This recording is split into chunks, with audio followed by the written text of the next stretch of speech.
Okay, so have you ever looked at Google search results and wondered how they decide what businesses to show? Hmm. Like, how do they know what to put front and center? Right.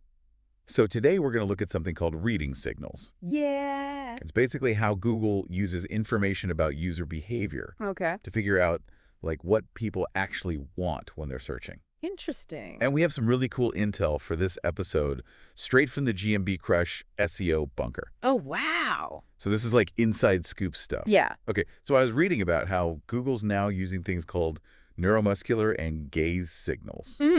What does that even mean? Right. So, when we talk about those signals, we're really talking about how Google's starting to track Okay. physical interactions with the search results. Oh, wow. So it's like they're going beyond just keywords Yeah. and looking at how we actually behave on the page. Okay, so this is probably what everyone's thinking right now. Yeah. How does this impact my business? Right. What should I care about this? So basically, these signals can really affect how visible and engaging your GMB listing is. It's all about how well you can capture and keep the user's attention.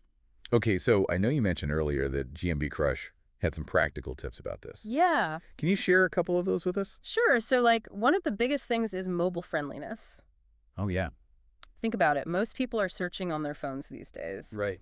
And if your website is a pain to use on mobile, people are going to bounce so fast. Oh, for sure. Another thing to think about is the user experience in general. Okay. So is your website easy to navigate? Can people find what they need quickly? Right. Clear menus, intuitive layouts, concise content, that's all super important. Speaking of GMB Crush, I heard they have a really great Black Friday deal going on. Oh, yeah. It's 50% off their 30 Days Ranking Challenge and Catalyst Mastermind programs. Wow. So if you're serious about GMB optimization, that's definitely something to check out. Yeah, for sure. This whole thing about reading signals is pretty wild. Yeah. It's like Google's watching our every move online. It's true. Okay, so last question for our listeners. Okay. What's one little thing you can change on your website today to make it more Google-friendly Right. and get those good engagement signals? Yeah. Think about that. We'll leave you with that thought. Catch you on the next Deep Dive. See you, William.